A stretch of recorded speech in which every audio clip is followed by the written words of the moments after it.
Online Professional Services Cooperative is because I believe that this is a cooperative that all Filipino online professionals own, control, and manage. So, the reason kaya po ako sumali sa POPSCO, kailangan natin ng isang sistema, isang samahan na makakatulong sa bawat isa. This cooperative is a group na pwede silang sumama para mas magabayan sila sa kanilang freelancing journey. Ako sumali dihan sa POPSCO kasi para makabulig ako sa ato kapwa mga freelancers, and ito talaga ang passion and my mission. I joined POPSCO kasi for me, lahat ng ginagawa ko sa POPSCO is a privilege ko siya tinitignan eh. Kasi once in a lifetime in history na bigyan ka ng chance na mag-contribute. Stepping stone na rin to para maabot yung goal ko. The vision of the organization aligns with my personal vision, which is to develop and nurture an organization within Zamboanga City that provides much needed support for our online workers. I joined FOPSCO because the people I've met have the same values, vision, and mission as mine, and that is to provide assistance to those who would like to jumpstart their career as a freelancer. One of the reasons why I joined FOPSCO is because, so as a freelancer, I think it's important for us to have access to training, whether free or paid.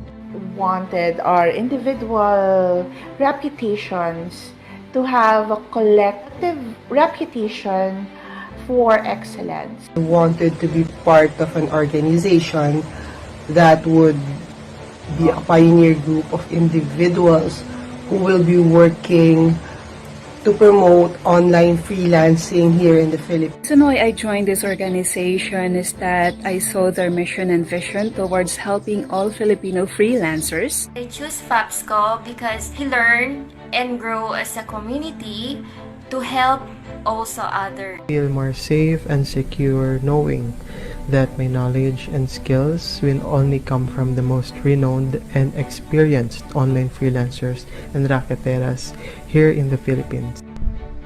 I joined FOPSCO because I saw the potential growth is not just reaching one's goals and being successful, but there is camaraderie. I am very inspired with their achievements and advocacy in promoting and helping Filipino freelancers. Want to join FOPSCO because of two things. Number one, I want to help freelancers to get a job. And number two, I want to learn more from you. I hope that here we will all grow together. We grow together.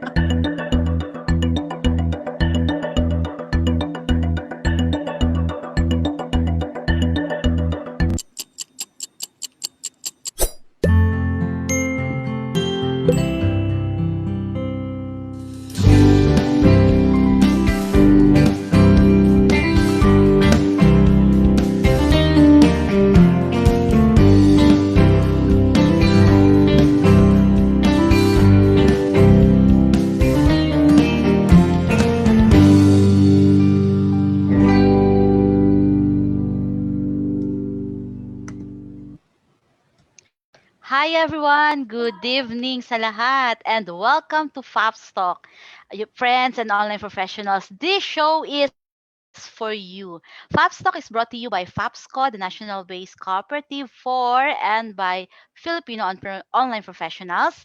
And also please like our page, facebook.com/fopsgo.ph, and you will also find us in Instagram, YouTube, and LinkedIn, or visit our website fopsco.ph. So we would also like to thank our partners, FOPSCO Media, kung saan nagbibigay sila ngayon ng ating napakagandang itsura ng ating FOPS Talk, and of course the FOPSCO members na palaging sumusuporta sa mga adhikain ng FOPSCO community, and of course the Filipino online professionals. And with us today, syempre nandito naman ang aking mga kasama na mga beautiful ladies. at ang aming beautiful guest. So ngayon dito masyadong ang panahon ngayon masyadong maulan. Kanina super lamig na, ilang araw na super lamig. Tapos kanina medyo ang lakas-lakas na ng ulan. Natatawa ako do'n sa mga pamangkin ko kasi pumunta dito sa akin kung tataas na daw ba kami ng gamit. Sabi ko, "Walang bagyo."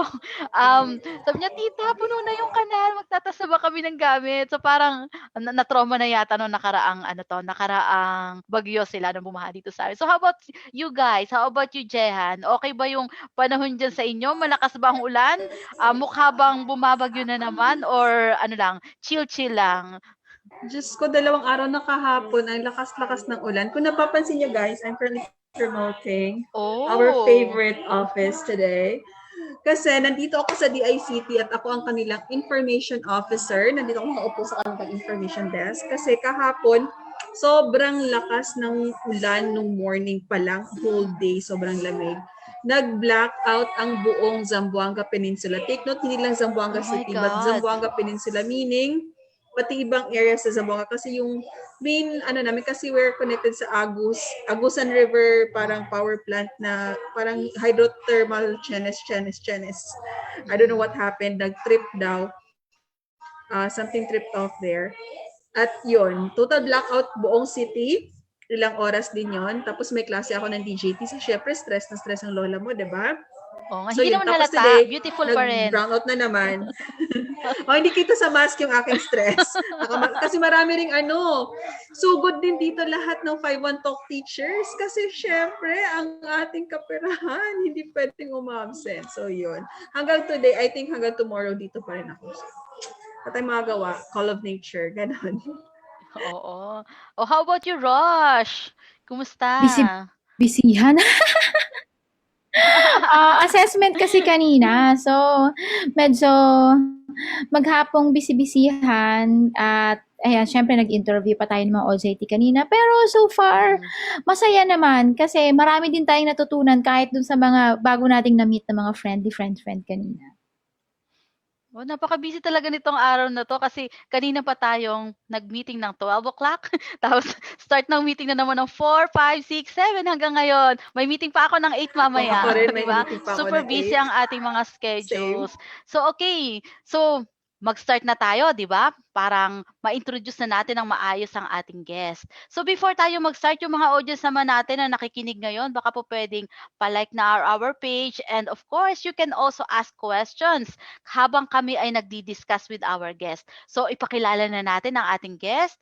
Baka naman pwedeng ipakita mo na ang iyong beautiful face para sa ngayon pa lang makita na ng ating mga audience kung sino ka. Ayan. 'Di ba? Ang ganda-ganda din ng guest natin. So, ang ating guest ngayon, isa sa mga naging estudyante ko sa DJT, or Digital Jobs PH. So, suki siya ng DICT kasi gagraduate lang niya nung last December ng social media marketing. Pero before that, nakakuha na siya ng virtual assistant training. 'Di ba?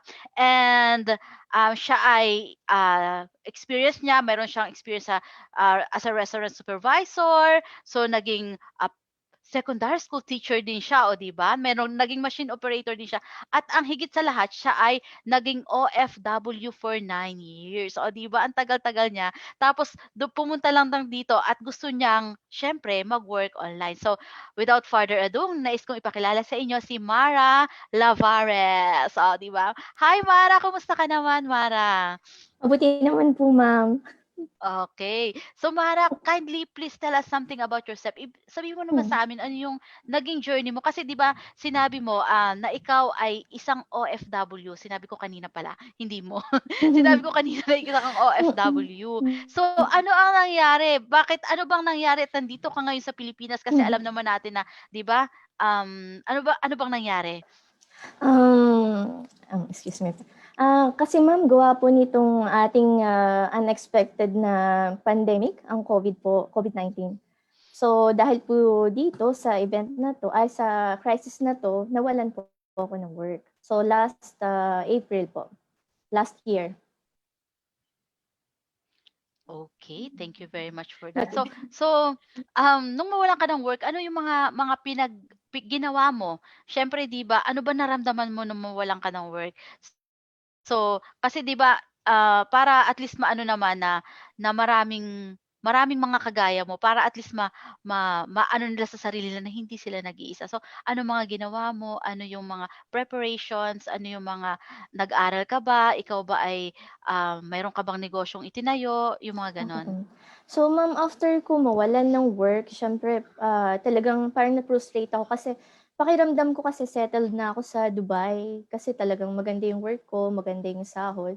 So, hindi ko expected na mangyayari itong ganito. At saka sa tingin ko kasi parang nakuha ko na talaga yung gusto kong work, yung gusto kong career. So, talagang hindi ko siya inaasahan at parang pakiramdam ko na down ako. So, nung umuwi ako, medyo nagpahinga po muna ako. Wala po muna akong ginawa, nag-isip-isip.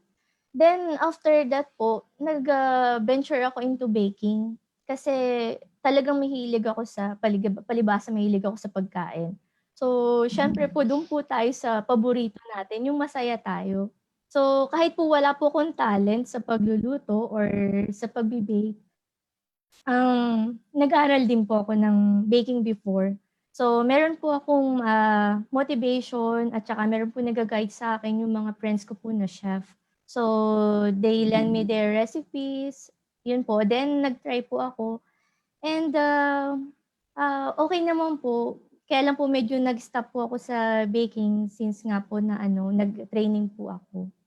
And then, after ko naman po mag-training dito po sa binigay po ng opportunity ng Pops ko last December, na ito naman po, naging guide ko po siya para po magamit ko siya dito sa aking business online. So ngayon po is meron po akong buy and sell na business. And nag-import po ako ng product from Dubai. So hindi ko pa man po siya nagamit itong natutunan ko sa training as in for online services, nagagamit ko naman po siya ngayon para po sa aking business as aking marketing strategies. Okay. So sa ngayon, 'di ba marami kang mga pinagdaanan. So, do sa mga pinagdaanan mo, paano mo na-decide na 'yan ba yung gusto mong gawin? Ano yung naging inspiration mo? Paano mo na na ito na ang gusto kong gawin after that? Paano yung transition? Yung transition kasi ma'am mahirap po kasi marami pong option kagaya ng magturo. Sabi ko parang hindi po siguro yun yung calling ko. So gusto ko po kasi nahawakan ko po yung oras ko. And then iba po kasi yung challenge ng business or ng maging isa kang entrepreneur kaysa po sa akin lang po, sa akin pong opinion. Mas gusto ko po yung pong field na yun. Kasi siguro po namulat po ako hindi po namulat, naranasan ko po at my early age na mag-work abroad. So, nakakaharap ko po mga iba-ibang nationalities. So, para sa akin, exciting po yun. So, ngayon, ito po yung nagtulak sa akin. Sabi ko, why not mag-aral po ako ng social media marketing?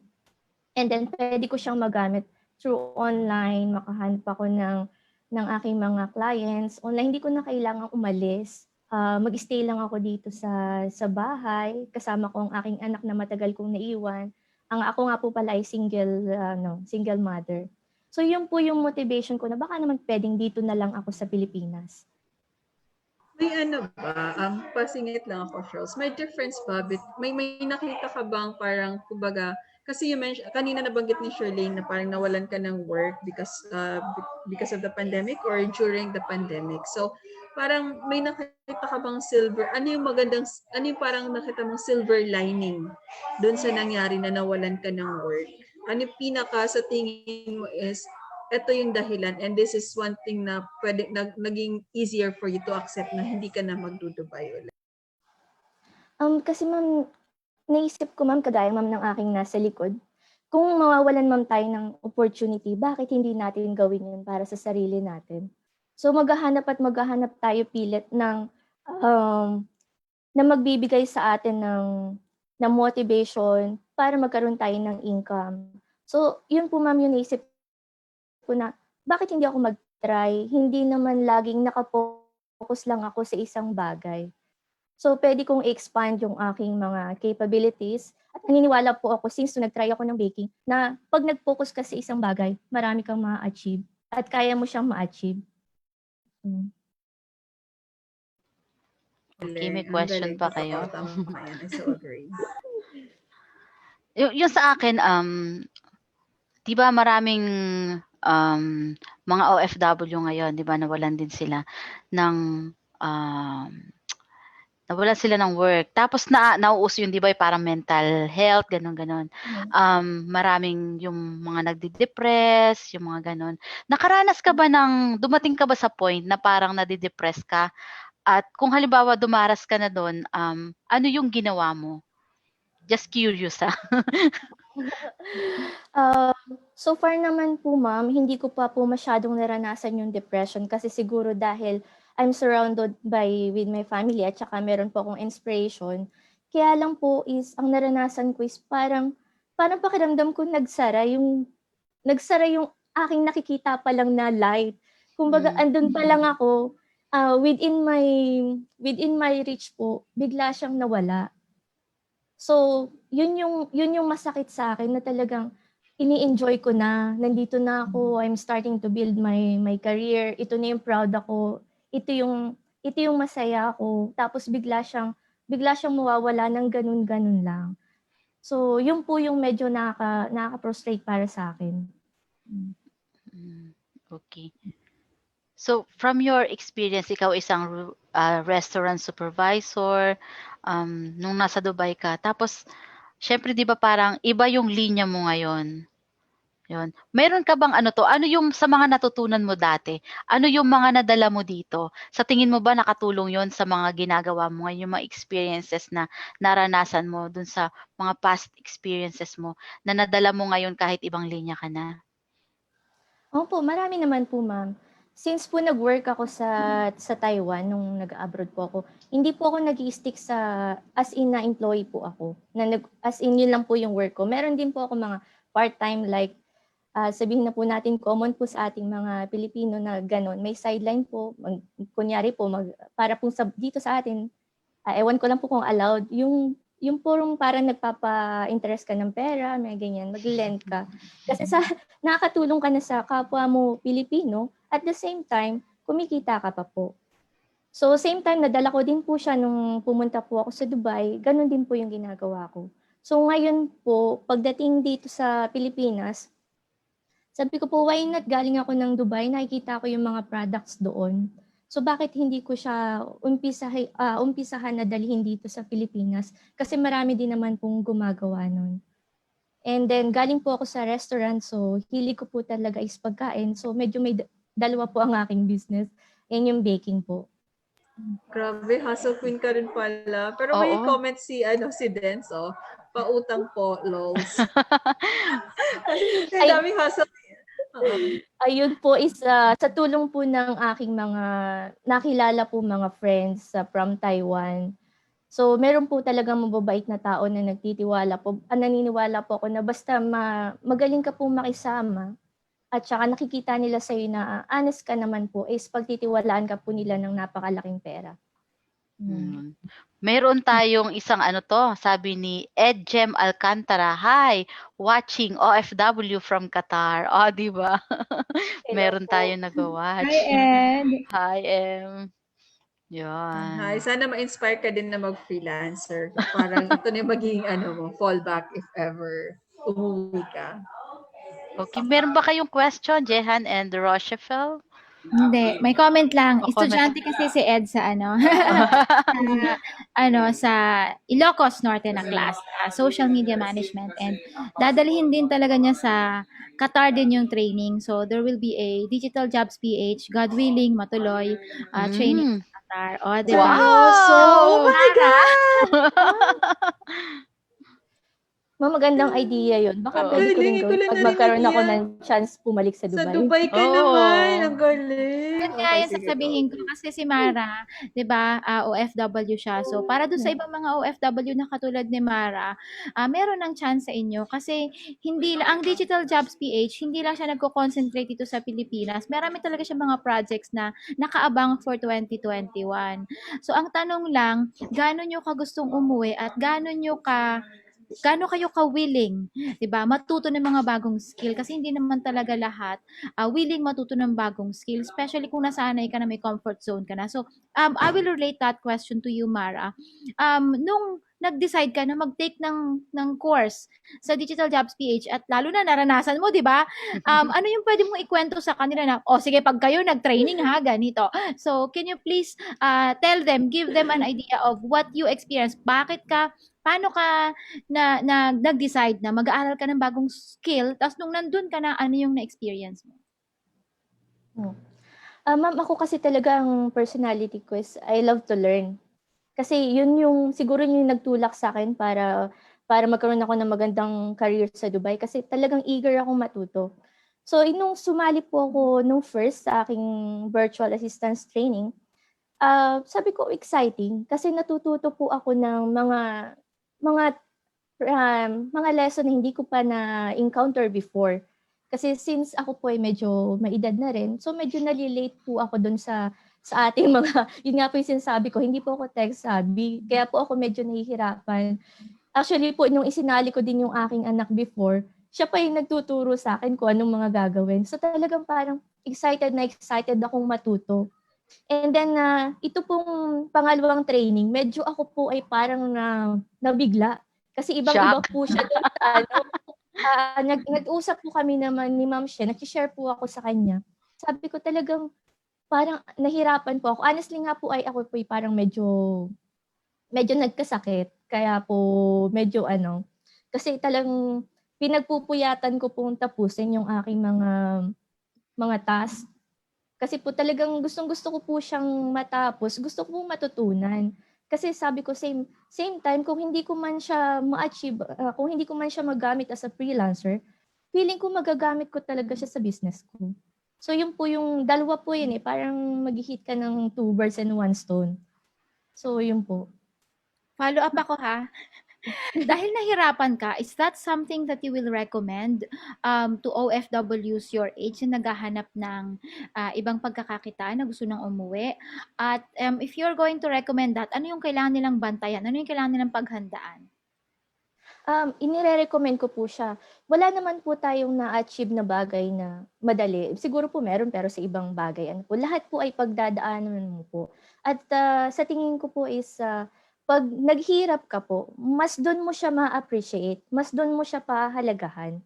So, nire-recommend ko po na mag-focus po sila, kumbaga po parang i-embrace po nila. Kagaya ko po, ako po is, yun po yung sinasabi ko kay Ma'am She. Kahit po galing ako sa restaurant, food and beverage po talaga ang aking, ang tawag dito? Mama na nga po tawag doon. Opo, ang aking forte. Nabanggit ko po kay Ma'am She na gusto ko po siyang i-apply. Kaya ang tina-target ko po ng mga customer, mga client nung nakaraan is yung pong meron sila mga restaurant. Kasi po, dati po ang ginagawa is gumagawa po ako ng menu, nagpo-promote kami sa restaurant ng mga aming marketing campaign. And then meron po akong plan na may partnership po kami nung aking mga friends na siya. Why not to open a consulting company? So, kumbaga po is kung ano po yung meron ka, yun po yung maiaano ko po sa kanila. I-embrace po natin yun, gawin po natin siyang parang motivation or maging daan. Piliin parang yun po yung magiging niche natin. Na doon po tayo magpo-focus, doon po natin pwedeng i-grow kung ano po yung skills na meron po tayo. Tama po. Nasagot ko po ba, ma'am, yun po? Damang-dama ko yung Wow. hugot niya. Wow nga, wow. Damang-dama ko yung hugot niya. Kasi yung parang pag pinaghirapan mo talagang mas pahalagahan mo. Yun din yung lagi kong hugot. At saka lagi kong nire-remind sa trainees ko. Pero may tanong ako sa'yo, Mara. If hindi ba kasi malaking factor din kasi sa pag-enter mo into the world of freelancing yung pandemic kasi kung hindi doon ka parang doon naudlot yung mga plano mo sa Dubai, tama? Opo. Oo. So sa tingin mo ba, if hindi nag-pandemic, if you still had a choice to stay to stay abroad, would you have been inspired or maghahanap ka ba ng ibang mga open opportunities for you? At would you have taken the training at umuwi na ng Pilipinas para mag-freelancer na lang? Kung hindi nag-pandemic. Kung hindi po, ma'am, nag-pandemic, actually po nasa Dubai po ako, doon pa lang po nag-start na po ako ng training. Kasi meron po akong mga sinasalihan, mga pakunti-kunti po, kung ano po yung mga hindi ko alam. At meron po akong chance, kahit po nga nagbabayad po ako, kagaya po nun, nakakatawa man po, teacher po ako dati. And hindi ko po gamay ang masyado sa computer. So sa Dubai po nag-aral pa po ako ng Excel. So ang mga kaklase ko po din, ibang lahi, mga kapwa din po natin, nakakatuwa lang po na parang ibinabalik ko po yung pagiging estudyante ko. So talaga pong gustong-gusto kong matuto.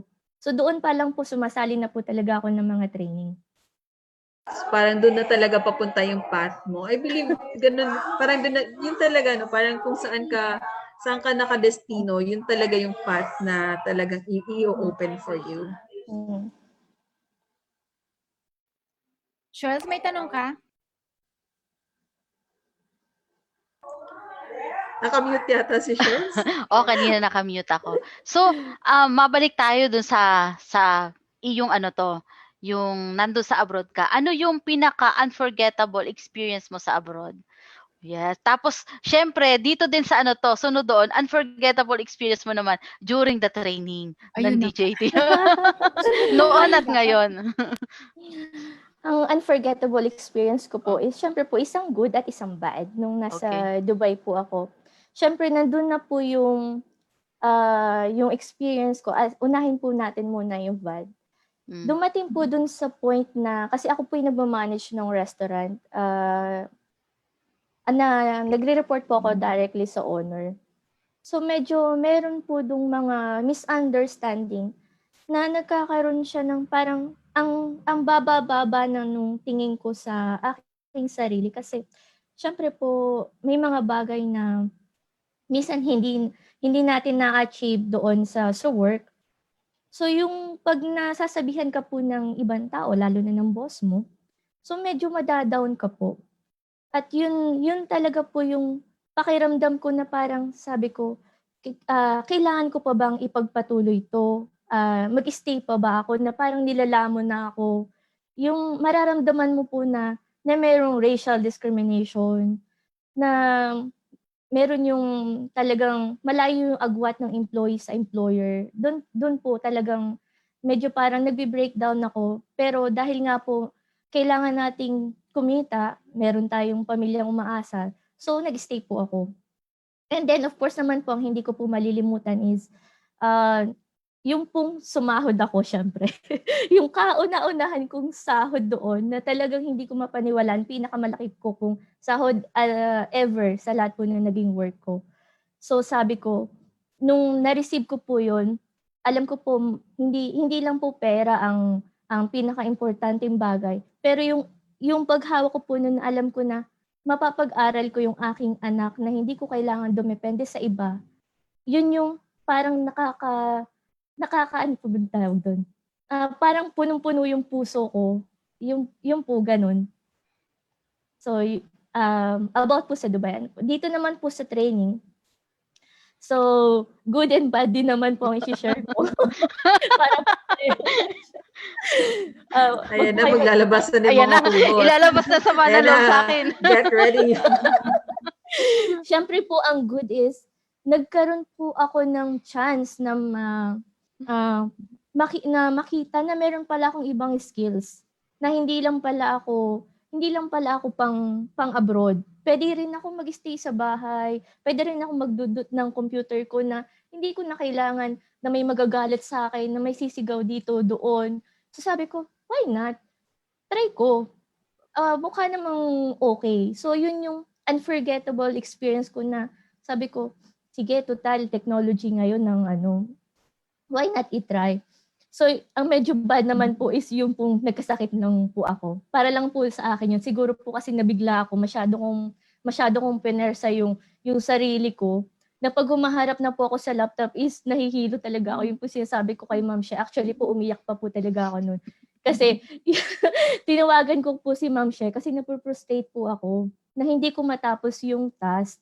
So, gusto ko po siya kasi gusto ko pong ma-prove na gusto kong may mangyari dito po sa aking training na ginagawa na pinagpapaguran isang buwan po. So gusto ko pong may ma-achieve. So doon po sa na hindi ko natapos yung task, talaga pong umiyak ako, na-frustrate po ako. Siguro dala na rin po na parang medyo masama yung pakiramdam ko noon. So yun po yung mga unforgettable experience ko. Pinaiyak mo, Shirley? Hindi ako. Tinawagan ko siya, iyak na iyak ako. Yun. Mukhang tayo. Mga seryoso ngayon tayo Paano si Mara? Yung mga kwento. Oo, kasi yung mga hugot niya. Oo. Tapos relate din talaga tayo sa mga Kasi akala ko pinag-uwento niya. siguro sa ng iba, pag OFW ka parang ang saya doon sa abroad. Pero tapos yun po, sabi na ba't hindi ka na lang umuwi magturo? Siguro po hindi pa po dumadating ako doon sa time na yun. Kasi kumbaga po is na-open po ako dun sa opportunity na mag-work abroad. So parang na-enjoy ko po siya. So yun po.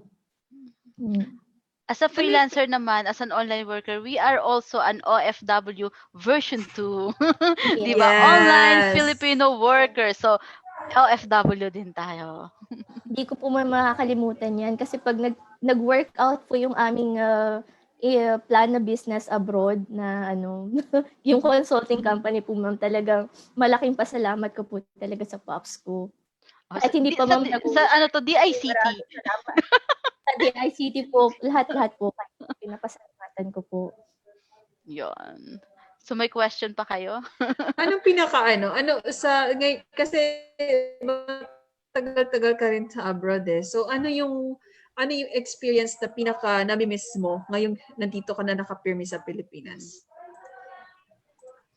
Ang pinaka gustong-gusto ko po, sa Taiwan po, ang gusto ko po dun is yung medical services nila. Hindi man po sa bakit po yun ang aking Kasi po doon, magpa-check up ka po ng dental, babayad ka lang po ng 100 Taiwan dollars. Makakapagpa-root canal ka na po, makakapagpabunot ka na po ng ngipin. So yun po yung talagang na-enjoy ko po sa Taiwan. And then, sa Dubai naman po is, ang pinakang na-enjoy ko po doon, gustong-gusto ko po doon is, yung lahat po siya ay nandun na. Kagaya po ng fruits. So, hindi ko na po kailangan maghintay ng seasonal dito sa atin na kagaya ng avocado, mababaw lang po na example, pero yung po yung mga gustong-gusto ko na anytime na lumabas ka dyan, andyan na po lahat. So, hindi po kagaya dito sa atin masyado. Pag po ikaw nasa Maynila, siguro po may mga supermarket na may mga international pero pag kagaya ko po na nandito po sa medyo bundok po, ay yun po yung mga hinahanap ko. Yun po yung mga nami-miss ko. Nag-convert ako, yung 100 na Taiwanese dollar is only 171.59 pesos. Oh my goodness. So talagang nag-math ka siya. Pagpa-ultrasound Nag-search ako. 100, magkano siya? 100? 71.59 pesos, Philippine peso. Mas pan-taxi lang papuntang Makati Med yan. Napaka-weird, ma'am, no, na yun ang gusto ko sa Taiwan. Pero yun talaga yung lagi kong pinagmamalaki pag may nakakwentuhan ako. Kasi medyo sakitin ako, ma'am. So sabi ko, pag nagpapa-ultrasound ako, 100 lang. Kasi may operada po kasi ako sa ovarian cyst. So talagang sabi ko, napakaganda ng Taiwan. Actually, Sana nagtaka nga ako all. eh. Nagtaka nga ako eh. Ang una niyang naalala, pagpapa-root canal. Ang sakit ng root canal. Tapos yung, diba? Yun yung naaalala niya. Ang weird ng Ang weird experience. talaga. Pero gusto ko yung fruits. Nasabi mo nga, sa lahat ng oras, anytime na lumabas ka, may mga fruits na available. Dito rin naman, medyo mahirap nga kasi yung seasonal lang talaga. Pero going back tayo dun sa DJT experience mo, Mara. Sabi mo, magtatayo kayo ng consultancy business, di ba? What triggered you? Feeling mo, what equipped you into deciding that you can really build a business out of what you learned from the Digital Jobs PH program? Kasi ma'am, nakikita ko po kasi na ito yung, una-una po is, ito po yung forte na gusto ko. So, siguro po kailangan lang po namin na mag-aral pa kung paano namin ma-operate yung consulting company. Parang medyo nawala ako doon. Parang natense ako. Hanapin mo lang. Ano nga po ma'am, muli po? What triggered you? Ano yung, Nalito siya. what triggered you that you wanted to start a business out of what you learned from the DJT courses? Ano yung feeling mo natutunan mo mula doon? Una-una po ma'am kasi gusto ko pong makatulong in a way po na nakahandle po namin ng sarili po yung aming business. Kasi napansin ko po nung ako po ay nasa Dubai, marami pong dumarating na mga kapwa natin doon na wala po silang trabaho. Siguro po ay pinalad lang po ako at meron po akong support, kaya po nakuha ko po itong trabaho na to. So naisip ko po, so why not mag-build po kami ng isang consulting company, and then we can also provide doon sa mga restaurant na nangangailangan sila ng manpower, like a package deal po. So we are not just promoting the talent of my executive chef that I'm working as a freelancer now. Alam po ni Ma'am Shea yun. So, magkakaroon pa rin po kami ng chance na makatulong doon po sa mga kapwa natin na maipasok po sila ng work. So, yun po. Ang galing. Alam mo, nakaka-impress kasi parang relate na relate ako sa mga kwento mo. Kasi kasi dito sa Popsco, pare-parehas yung mga advocacy namin na makatulong sa mas marami pang tao. So, mag-member ka na sa Popsco. Sige po ba? Biglang nag-pitch ng gano'n no? Yun nga susunod ko Sabi ko sana magtayo na sila ng business center para sama-sama sila na magtayo ng business na gusto niya, yung consultancy business. Tapos since nandiyan sa Dubai, pwede kang kumuha ng mga kakilala mong business owners doon or baka meron kang mga kakilalang OFW with businesses that we can support here in the Philippines. So at the same time, di ba, may business kayo na natutulungan and at the same time nakakatulong ka pabalik sa mga graduates ng DJT. Yes, ma'am. Makakapag-hire po tayo ng mga social manager, social media marketer dyan. So, Ayun sana naman talaga. is mag-workout. Charlene, Galing. PMES schedule na tayo sa sunod ha. Automatic PMES na tayo ngayon. Nakapag-PMES na sila noong graduation nila. And of course, meron din tayo, di ba? Meron tayong business center ng Quezon, yung sa Lucena. So, isasama na lang sila. So, magpa-member na nga. Very good. Ang galing. Ayan, Mara, meron na pala kaming naghihintay na opportunity para sa inyo. Kailangan na lang mag-meeting ulit. Sige, may tanong pa kayo, Charles?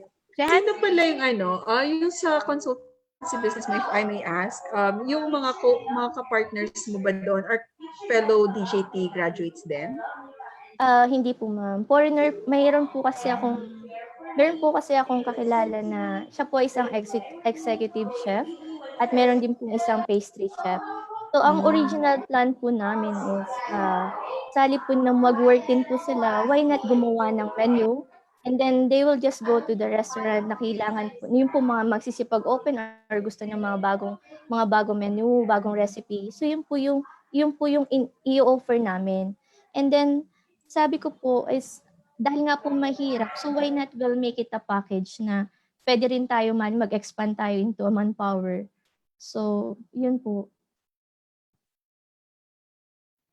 Maganda yun kasi meron ka na kaagad contact. take advantage of your network. Ika nga, nung nakaraang linggo, nag-usap kami ni Mark, may term siyang sinabi. Ang sabi niya, your network is your net worth. So, take advantage of your network. Especially, meron ka nang kakilala sa ibang bansa na yun din naman yung target clients natin. And I think mukhang nakikita mo na yung niche mo. Mukhang nasa restaurant industry. So, papasok ka sa e-commerce. So, ano-ano yung mga support na kailangan nila in terms of, let's say, graphics sa menu, sa social media, 'di ba? Baka accounting kailangan din nila. So, mukhang nakita mo na yung niche mo at mukhang ikaw ang magdadala ng FAPSCO, tapos OFW. Saan ulit na bansa? Dubai? Dubai. Yan, Dubai. Hopefully, ma'am, may makabalik po tayo. Yun lang po. FAPSCO Dubai. Kasi magkakaroon tayo ng FAPSCO Qatar. Wow. Diba? Sa Popsco Qatar. Yeah. Sino Kaya, doon? yung estudyante ko, si Ed kanina, siya yung naging estudyante ko siya sa Ilocos Norte, social media management. Meron para silang, sa Qatar, meron para silang organization na ang aim talaga is to educate yung mga OFWs para pwede silang umuwi. Parang baga ang project nila is pauwiin. So tinuturuan nila mula sa digital literacy. Although iba yung term na gamit nila sa kanila, parang basic computing, type, hanggang sa nakita nga niya tong Digital Jobs PH and nag-request siya mismo sa LC1 kay Sir Merlin to bring the same training to Qatar. Oo, kasi online naman, before sabi niya hindi pwedeng dalhin sa ibang bansa yung trainer kasi mahal. Ngayon na nag-open tayo because of pandemic, he saw an opportunity that, nag-pitch talaga siya kay Sir Merlin. So nagkaroon kami ng meeting. So hopefully, 'di ba, magkatuluyan kasi hindi lang sa Qatar pwedeng gawin. Pwedeng sa Dubai, pwedeng sa ibang bansa. And we also found out that yung mga OFW pala, may iba't ibang mga organizations kung nasan man silang bansa nandoon. So all we need to do is to tap those organizations and we can readily bring the training abroad and then hopefully bring all the OFWs home. Yung mga gustong umuwi lang. Maganda yan. Maganda, ma'am. O, diba? Sa mga OFW dyan. Kaway-kaway. Eto na. Kaway-kaway kayo. Ayan. Sige. May question pa kayo kay Mara kasi mukhang na-excite na ako. Nabubuhayan tayo. Nawala yung pagod natin. Halata talaga yung pagod sa atin ngayon, no? Ang Wednesday kasi namin, Mara, ay medyo punong-puno. So, dahil wala pa muna silang tanong, ako muna, uunahin ko muna habang nag-iisip sila ng question for you. Mara, alam ko na bilang nanay, sabi mo kayo na single mom ka. How old was your child? 20 years old po. So nung naiwanan mo siya, ilang taon siya? 5 years old po. Ang tagal, 15 years. 20 years old na anak mo? 20 years old po. Yes, 38 years old na po ako. Parang para lang silang magkapatid ng anak niya. Tapos naging classmate niya sa DJT yung anak niya. At naging siya pa yung nagtuturo sa akin. Diba? Actually, doon yung itatanong ko. Kasi, diba, sabi mo na mismo yung time na lumalaki siya. And then, ano yung nakita mong opportunity para mag-bond kayo? Kasi di ba sabi mo naging mag-classmate kayo? Parang ang sarap na experience kasi na yung anak mo, kakopyahan mo sa homework or katulungan mo sa naggumawa ng homework. What special bond did you form during the Digital Jobs PH program? Actually nga ma'am, ako po yung parang nag-request sa kanya na baka gusto niyang sumali kasi inaano ko po sa kanya nung pag may opportunity ka na matuto, why not grab it? So kaya po sumali siya. Doon nga lang po sa pangalawang training, hindi na po kinaya kasi meron po siyang finals. So ang banding po namin mag-ina is pag po tinuturuan niya ako, medyo nagagalit ngayon minsan sa akin, si mama, laging naka-online, laging naka-Facebook, pero hindi marunong nito. Sabi, ginagano niya po. Sabi ko, parang baliktad na yata. Yung anak ko na ang nag-aano sa akin, nagbubunga nga. Joke lang. Yung pong in a way na ano naman siya. Para kasi ano po kami ng anak ko, palibasa nga po ay medyo may age na rin po siya. Parang lang po kaming friends. Babae, lalaki? Lalaki po. Oh. Parang kami lang din ng anak ko. Nakakatuwa kasi nagkaroon kayo ng chance na mag-bond, 'di ba? Tapos natututo kayo ng sabay. Mga bonding po namin is kagaya po noon ano siya, aspiring YouTuber po siya. So pati ako nakikisama dun sa mga video niya. Support lang. Ayan, speaking of support, mag-thank you muna tayo sa ating mga viewers. Batiin ko Yeah. lang, Charlene, babasa ako ng ilan, tapos basa Oh. ka rin ng ilan, and then tira Sige. natin sadyahan yung iba. Alright, hi to our viewers. Thank you so much for watching and supporting Fapsco and Fapstalk all the way. Jomar Villalobos, Beatrix, Zay Mendoza, hi Zay, of course si Cha, Raquel Sara Castro, Reynante Hutalia Obnanmia. Ang hirap nun. Go ahead, Charles. Yung si Reynante, ano yun? From Quezon Province, kaklase ni Mara. Okay. Hello guys. Meron din tayo si Jamela Villon from Quezon and si Jasmine Nasa. Watching daw from Nueva Ecija. From Nueva Fans ni Ecija. Jehan. Trainee ko yan. Fans ni Jehan. So yun. And Ejem. Meron pa. Si Jamie nandyan. Si Jamie. Oh, si si Med Jenny. Nieva. Si Med Nieva nandito rin. Yeah. Hi, Med. Mga classmate ko po. Ayan. Support, So, Dennis Falca Santos, trainee ko din siya sa Zamboanga naman siya, si Dennis. Thank you, Dennis, for watching tonight. Si ano pa, actually marami pa guys. Si Jamie, Dennis Ba't hindi ko makita yan? Nabasa niyo na Nakikita ba nyo? to? Nasa chat box natin. Si Rowan Orsina, Jomar Villalobos, Janet Naile Avalo, Ofi Cruz Espina. Nabasa niyo na yata. Yeah, that's my mom. Supporter din. And Med Nieva and Deborah Linatok Remo. Yan. Thank you so much for watching. Shorts, baka may tanong ka pa kay Mara. I think wala na. Ang taldal na natin. Ang dami ko nang naitanong. Oo. Ikaw, Jehan. Wala naman na, pero ano lang, nakikurious lang ako. Nagkaroon ka ba ng client from any of the DJT trainings na inatenan mo? Ayun po ma'am yung actually na-share ko po kay Ma'am Shen na hindi ko po alam na ginagawa ko na po pala yung freelancing habang nasa Dubai pa lang ako. So na-discover ko lang siya nung nasa training na ako na ito pala yun. Kasi po, yung pong aking executive chef, para po niya akong, ang tawag po kasi niya sa akin, parang secretary niya. Kasi ako po yung tagagawa ng menu, taga-kausap sa mga suppliers. Then gumagawa din ako ng mga CVs. So hindi ko inaakala na ito na pala yun. So dahil po sa connection na to, kahit hindi po siya formal na client, kasi between friends po, nag-earn na po ako doon pa lang. So, yun po yung parang So parang naliwanagan ka lang nung nag-DJT ka na ay freelancing na pala ito. Online work na pala siya. Nabigyan lang ng, parang organized lang yung Actually, marami tayong mga iba't ibang masyadong pwedeng Sorry. Sige, Jehan, go ahead. Sorry, Rosh, may delay ng konti yung audio ko. Sorry. Hindi ako pwede masyado mag-unmute.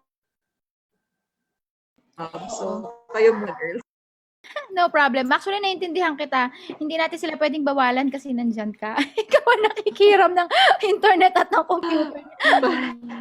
Pare-pareho kaming nakikihiram. Kaya walang ba? Kasama sa buhay yan. Sanay tayo sa ganyan. Kaya pagpasensyahan nyo na guys. Kasi, di ba minsan, mahina ang internet, wala tayong choice. Gagawa tayo ng paraan. Yun talaga ang, tawag dito, isa sa mga characteristics ng mga online professional.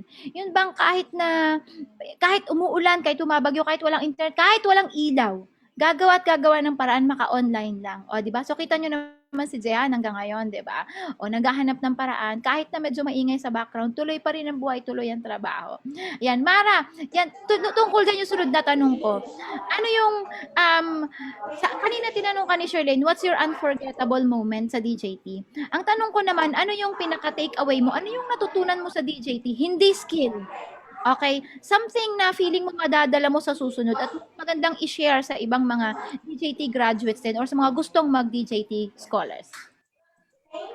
Ma'am, ang pinakang natutunan ko po is, kung sa tingin mo po is, wala nang ibang options, hindi po totoo yun. Marami pa pong ibang options. Marami pong way na pwede mong ma-improve ang sarili mo. pwede mong ma-achieve ang isang bagay. Sabi nga po, gagawa at gagawa ka ng paraan. So, gaya po, sa GJT po, talaga pong in-open po kami na matuto. So, yun po yung pinakang gustong-gusto ko. Yun po yung pinakang unforgettable na natutunan ko. Ayan, actually mahirap naman kasi talaga. Kailangan maghanap ka talaga ng paraan. Kasi minsan hindi pare-pareho ng learning curve eh. Yung mga bata-bata sanay sa computer, 'di ba? Pag medyo may edad na tayo, tapos medyo iba yung linya natin, talagang minsan ang hirap. Tapos, syempre pag nag-aaral ka ng bagong bagay, hindi mo kagad ma-absorb yan eh. Hindi tayo parang katulad ng high school, college na pwede kang magsaulo ng 2 page, 'di ba? Isang araw lang. Tapos yung kamay mo ayaw sumunod. Especially yung task na may typing speed, which I'm sure naranasan ni Mara. 'Di ba? Is that one of the hardest task for you, Mara? Kasi karamihan yan din ang problema ng iba. Hindi DJT yung kila Mara na VA eh. So wala silang typing speed. Yun yung lang, yun yung kami ng team ko ng Quezon ang nag-develop ng course. Pero actually, ma'am, dinaanan ko po yung typing na yun dun kasi nagsisend po kami ng proposal. And then, nakikita ko po, yun nga po lagi kong sinasabi kay ma'am siya, parang hindi ako ready. Kasi pag po tumitingin ako online ng mga requirements, meron doon mga typing speed na kailangan. Ang ginawa ko, pumunta ako online, nag-type ako, tiningnan ko kung ilang ba yung typing speed ko.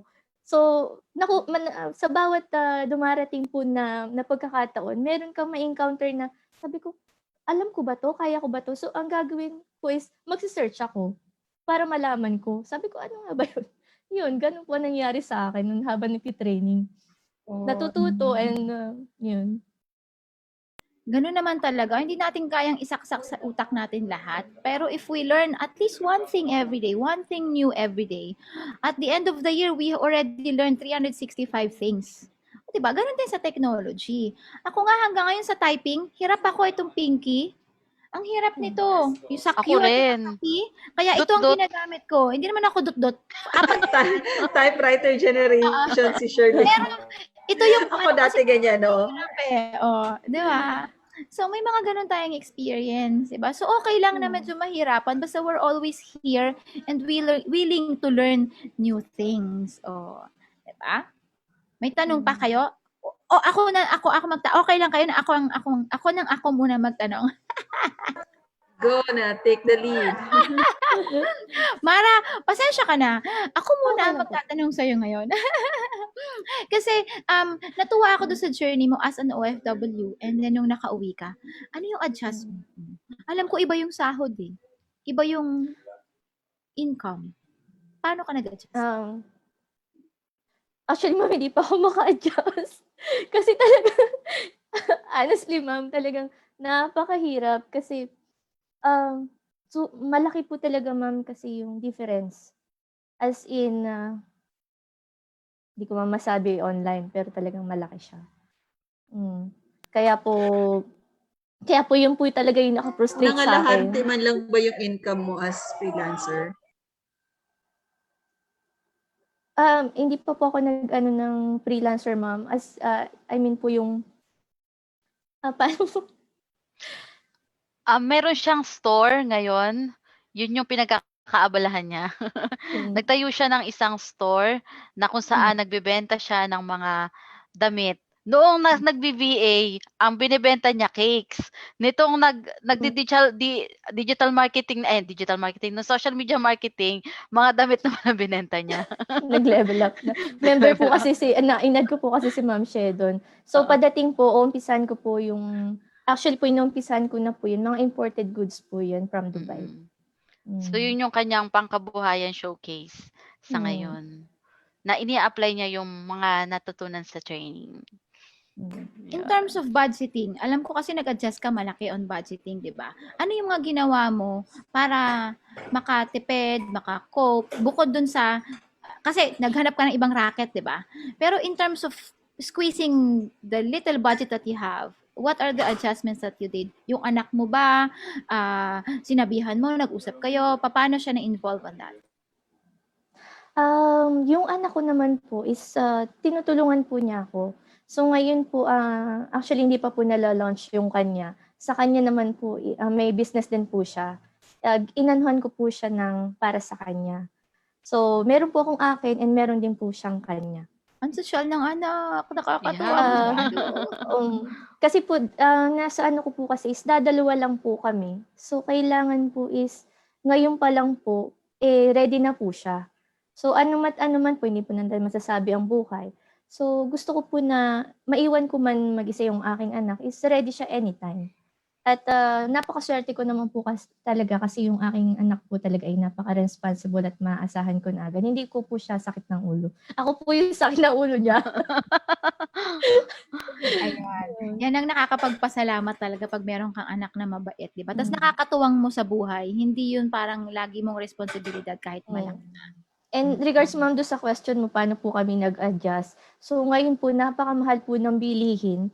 And since dadalawa po kami ng anak ko, ang ginagawa po namin is, minsan po hindi na kami nagluluto. Bumibili na lang kami ng ulam.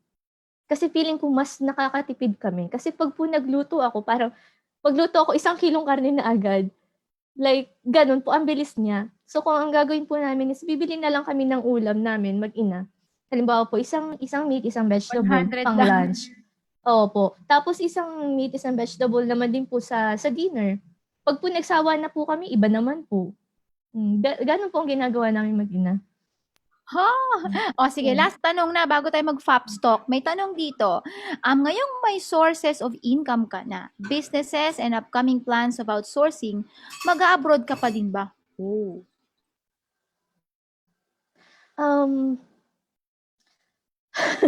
Ang pakahirap na sagutin, ma'am. Ano po?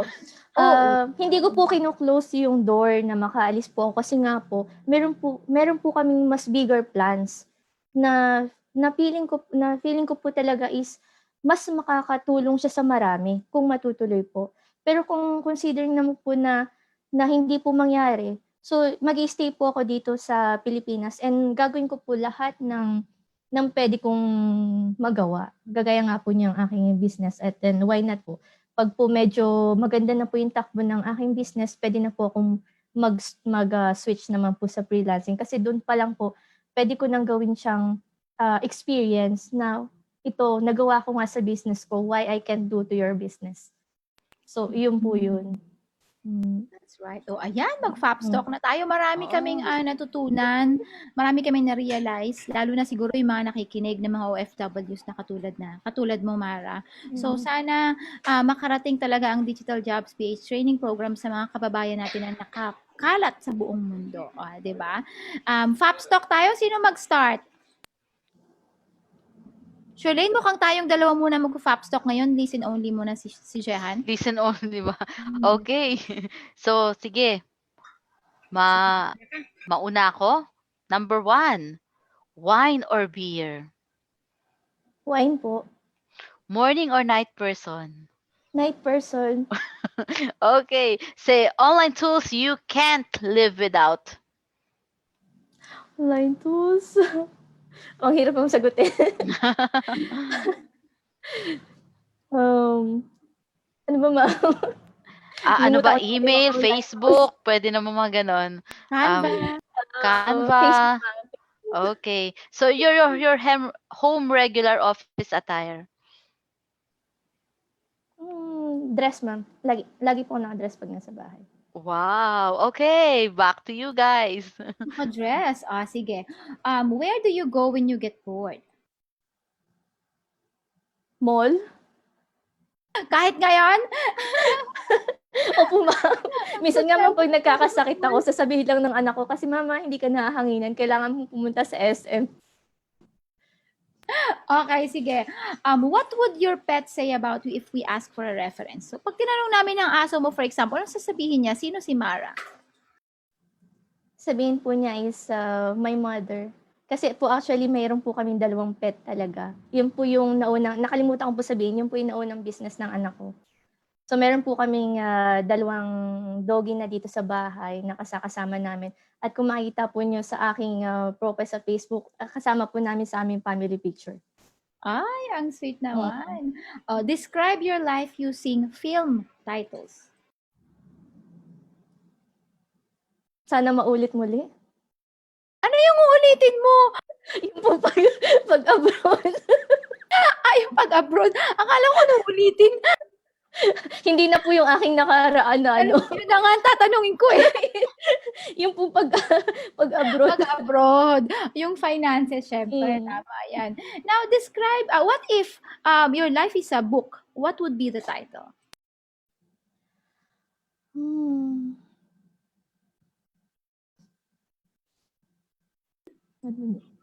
Single mom, ma'am.